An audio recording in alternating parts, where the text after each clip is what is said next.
Barbara Reiss reporting for Total East Brunswick. We're very fortunate to be here today with three lovely ladies for October, which is Breast Cancer Awareness Month.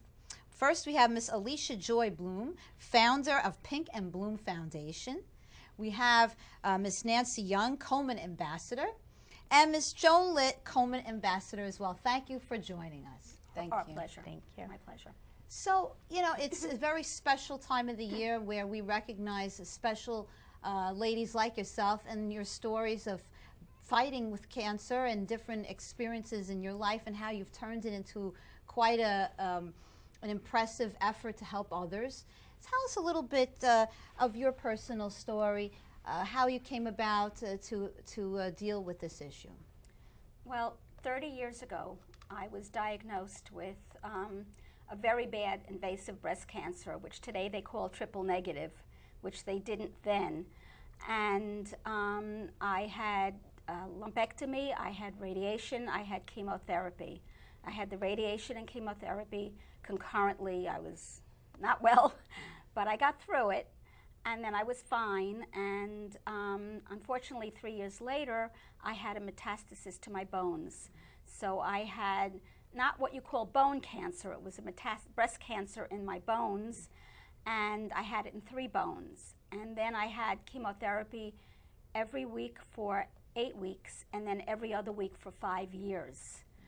And which I was told at first that it was going to be for the rest of my life. But after 5 years, it was stopped. I was convinced I was had to be practically dragged out of the doctor's office because I didn't want to stop the chemo.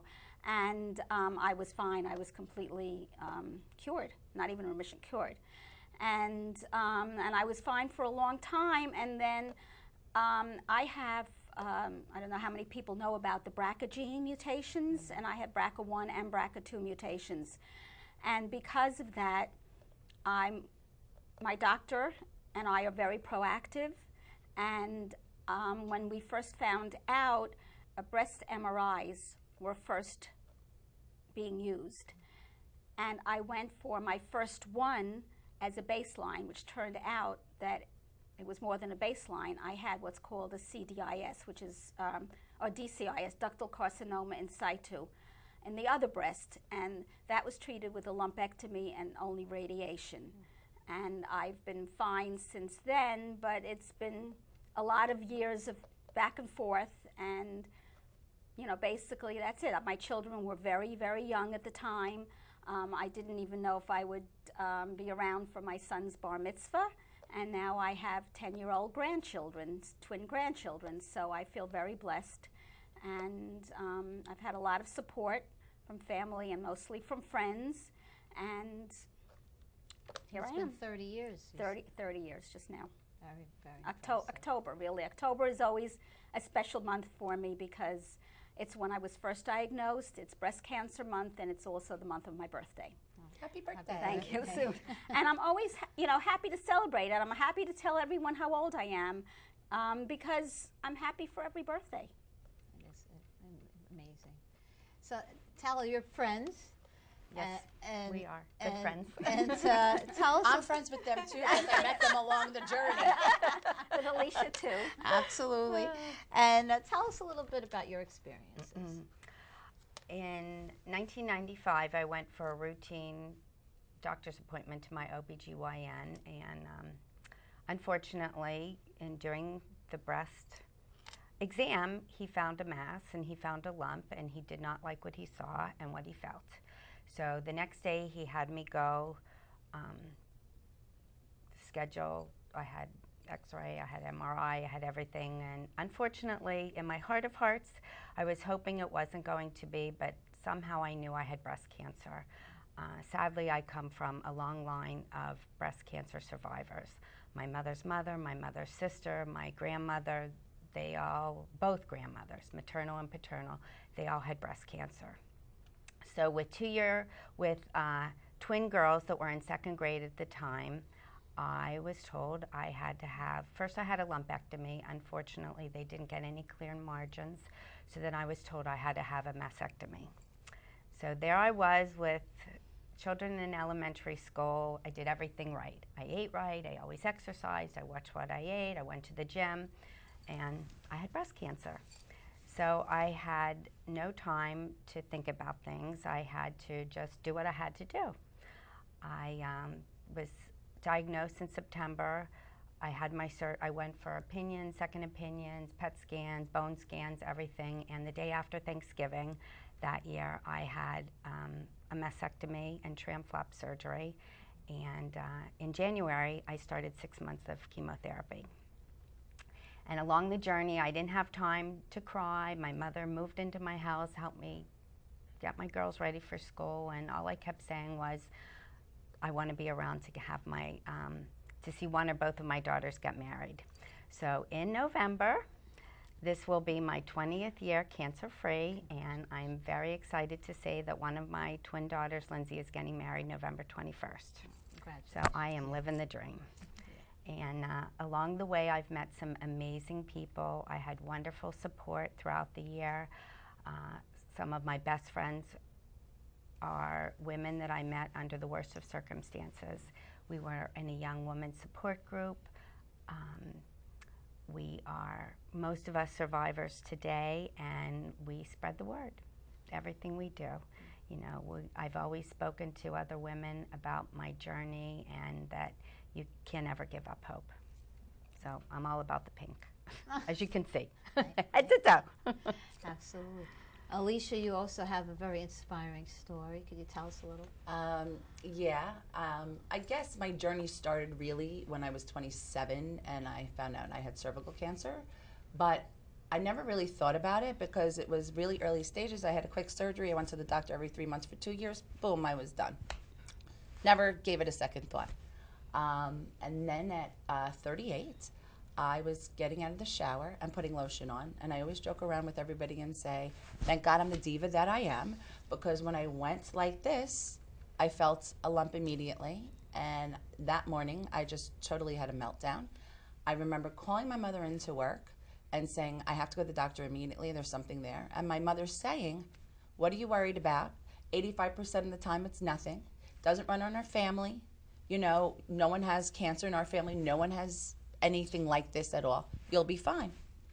That afternoon, I went to my gynecologist. She immediately wrote me a script to go get a mammogram. They immediately, while I was at the radiology, not only did they do a mammogram, but then they also did an ultrasound. And then the radiologist came in and said to me, you're closer to 40 than you are to 20. You need to go to a breast specialist. I don't think there's anything wrong, but you need to go. Called up my mother and father that day, and I said, I have to go. I got an appointment immediately 3 days later. She said, I don't like the way it looks because from the sonogram and the way it looked, I had very uneven margins. And by Tuesday, after the biopsy, I was told the dreaded words that I never thought I'd hear. You have breast cancer. I am also like Joan, though. I am a triple negative survivor. It is the lowest survivor rate because when you don't know how you got the cancer, the treatment is not, you know, the normal procedure that they do, but it's not always going to be guaranteed to work because how do you treat something when you don't know how you got it? I don't carry the BRCA gene. It doesn't run in my family. It wasn't hormone related. Not only did I have DCIS, but I also had invasive, so I had 2 kinds of breast cancers in one breast. So automatically, I opted for a double mastectomy. And my mother said, I don't understand. Why are you doing that? You know, one side is healthy. I said, Mom, first off, I'm going from an A cup to a D cup because I'm an opportunist. So I'm going to, you know, I'm going to take advantage of the situation. And I'm not going to spend the whole summer stuffing one side. And I'm going to do it. But lo and behold, my insight ahead of time was the right thing because when I went for the MRI, right before we did everything, I had bad cells on the other side, not necessarily cancerous, but they were changing. So if I didn't go for the double, there was a 95% chance that I was going to be going through this all over again within a year or 2. So I did, and I had chemotherapy as well.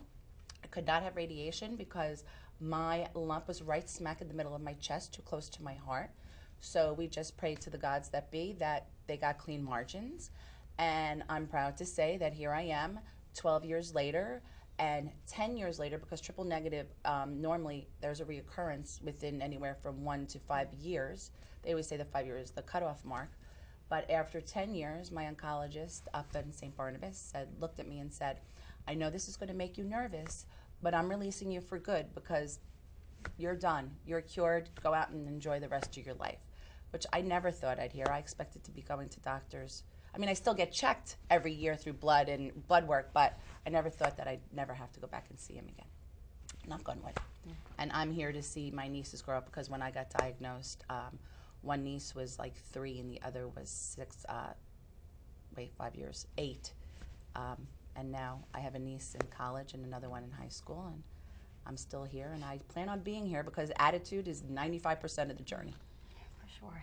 And that has Absolutely. been the message I've been hearing throughout our talks together, that really how you handle the situation makes a big difference. All you ladies are very involved in advocacy and volunteerism for cancer, research for advocacy for those who have cancer. And why don't we start with you, Alecia? Tell us a little bit about on the local levels, you know, you through your Pink and Bloom Foundation, how you help folks with cancer.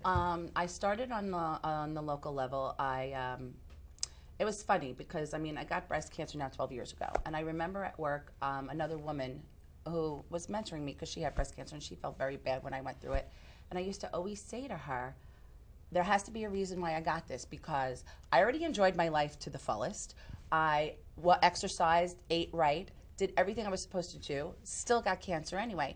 There had to have been a reason why I got this. And I always say cancer was a gift for me because I've always been a humanitarian. I've always helped people who needed it.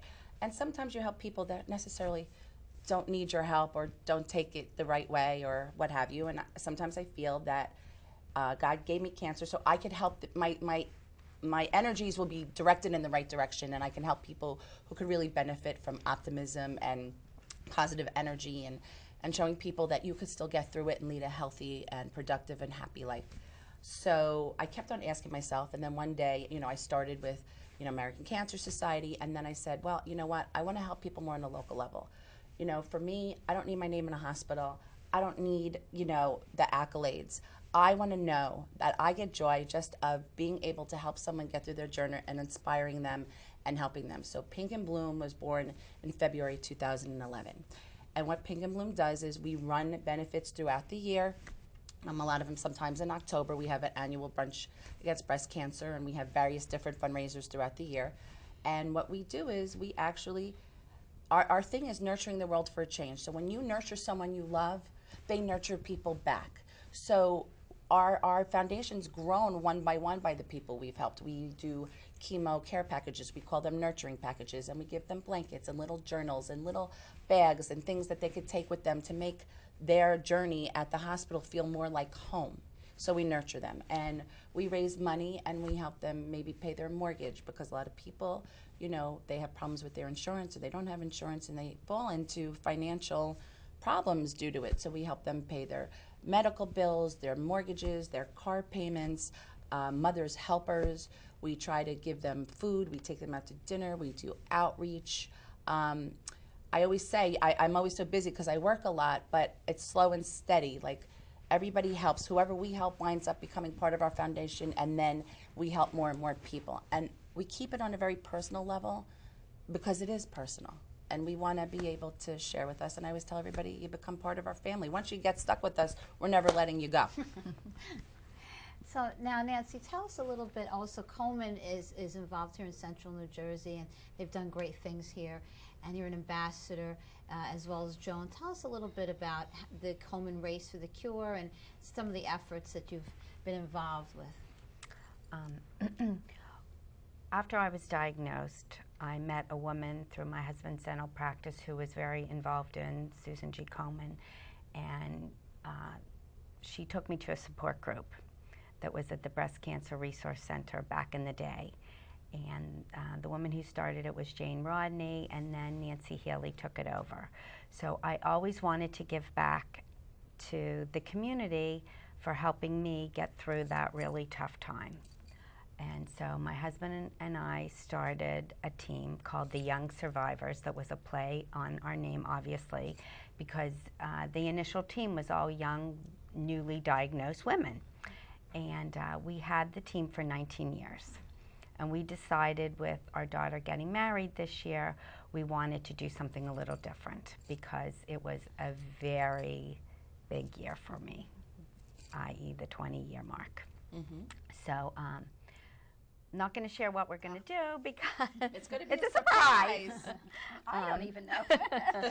But we wanted to make an impact, and we've done lots of things giving back. I go to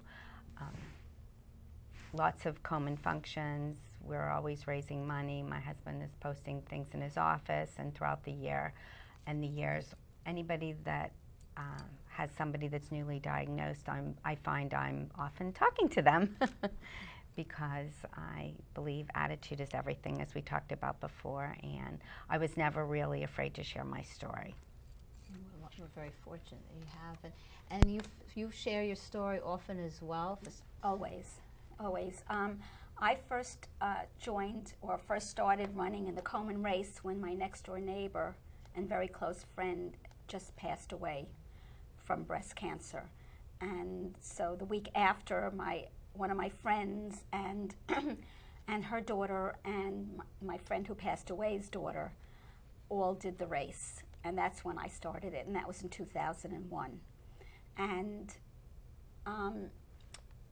I've been doing the race with Nancy on her team for many years, and there's a lot of camaraderie, you know, with us and other people in the race and the team. And I find that Komen is just, you know, it's just a wonderful outlet to be able to share my story. I go to health fairs, you know, because of a hospital doing it or another group, and I give out educational materials, and I talk to people, and I share my story, and they tell me their story, and I think I give them hope and let them know that attitude is, like everyone has said, is like the most important thing you have. And by telling people, even men, I've talked to men also, they thank me. They're so appreciative. They also suffer from breast cancer too. Yes, they do, and that's true. Men do also suffer from breast cancer, but also, just so that you know, and I do a lot about my doctor, my oncologist, who is the most amazing person, has me speak to many of his patients who also are newly diagnosed, and to give them inspiration, and many of them who are going through the metastasis to bone, which is very, not very common, to talk to them, to show them that all these years later, it's now 27 years later from that, I'm still here. And he'll call me, I'll be in his office and he'll drag me in to see somebody that's being treated. I've done it at my gym. I've had Komen come in and talk to them, and I've shared my story. And actually, I'm very involved in a nursing home and assisted living facility in Somerset, and I was just asked to speak to the residents there in the assisted living next month. And share my story with them, which I will. And, I just find, when we're at the race, I walk around with all the survivors are given beads, a strand of beads. One strand for every year there's a survivor. These are the beads. So when I walk around with 30 of these, and I'm leaning over quite a bit from it, people stop me. Wherever I am, they stop me, and they, where I'm walking around, they say, "How many beads? How many years are you a survivor?" And I tell them, and I think they're like so happy to hear that there is someone that has survived so much for so long. And that's really, that's what I want to do. I mean, just to let you know that our Komen affiliate, which is the Central and South New Jersey affiliate, has made such a difference annually. Since 2005, they have funded $17 million in the local community grants, which provide 70,000 or have provided 70,000 free mammograms. and screenings, and 250,000 individuals were given support and education, and that's really so important. I mean, you know, I know that 25% of the money raised in Central and South New Jersey, 75% stays here in the community. 25% goes to the national group, and that is used for research. So that's what we have. My favorite thing about the race, though, and I've talked about this previously, is the Survivor March. And we do this together, and the march is beautiful. You've got, first of all, thousands of people in the march. These are all survivors, men and women, and you've got many thousands of people on the sides watching and cheering and screaming and playing music and taking pictures. I mean, you feel like you're at a photo shoot. And there's a survivor program, and we walk from the survivor tent to the stage. And I'm proud to say that I carry the first banner, which in previous years was 25 plus. But I understand for me they're making a 30 plus this year. That's great. And I lead, so I will be leading the procession. And it's just such a beautiful, beautiful thing. And I cry every year. I cry when I think about it. It's just, the support out there is wonderful. And my message mostly is hope. You have to have hope. You can't give up. You have to believe in the process. You have to have a great attitude. And you need family and friends around you. Now, you know, you ladies have been advocating for a long time. I know also that you advocate in Washington. I do.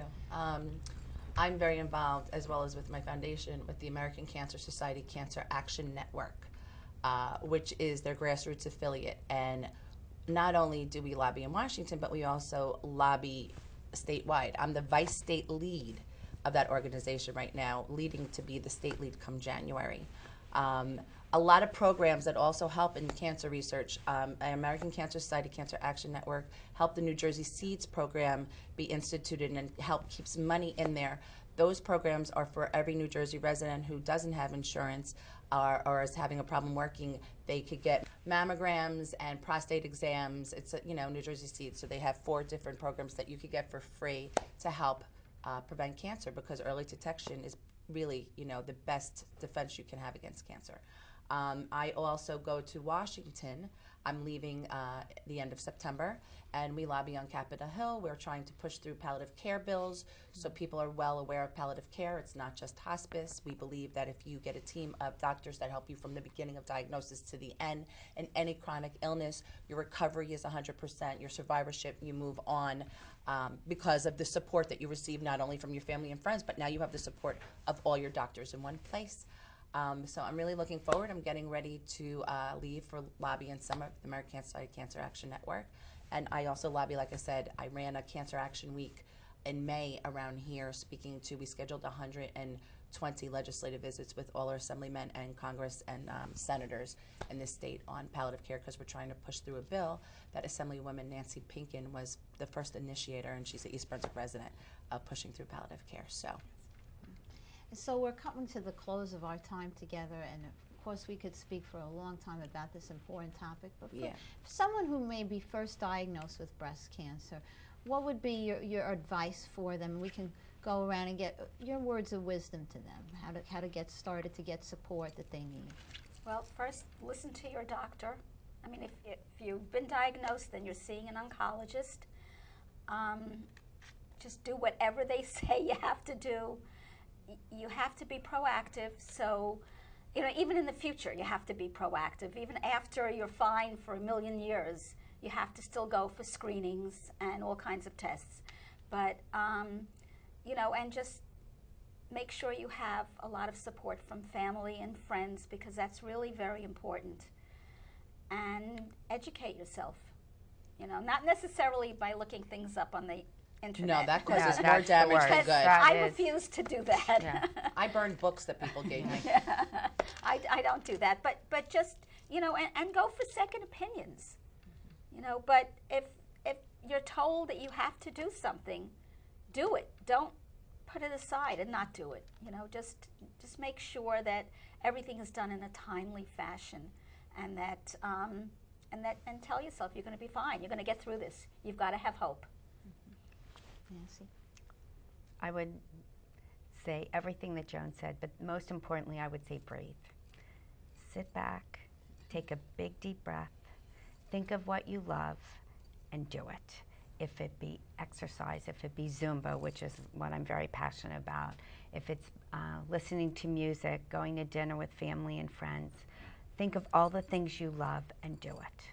And in the process, and while you're doing it, do what you have to do. But don't give up and don't stop living. I concur. Don't stop living. Try to stay as positive as you can, because I've said it 95% of the time, it's what gets you through. Surround yourself with nurturing people and positive people.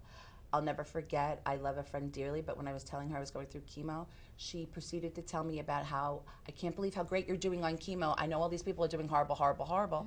And I said, listen, I love you very much, but I can't talk to you for the next 3 months because I am not going there. I'm going to be fine. I'm going to counsel everybody around me. Everybody's going to know what's going on. And what everybody said, it's simple. Follow what your doctor says, eat right, but also listen to your body. Don't get frustrated. If you're tired one day, sleep. You need to take care of you. You learn 100%. that for once, it's okay to put yourself first. Because if you don't take care of you, you're not going to be able to take care of those around you. Wise words, wise words. Well, thank you for all your information and kind words to us, and we appreciate you taking the time and telling your stories to us. Thank you for having us. Thank you so much for having us. Thank you for all you ladies do as well, for helping Thank you. others, and we wish you a very happy and healthy Breast Cancer Awareness Month, and look forward to speaking with you all again soon. Okay, Thank you. Thank you for joining us for Totally East Brunswick. This is Barbara Reiss reporting.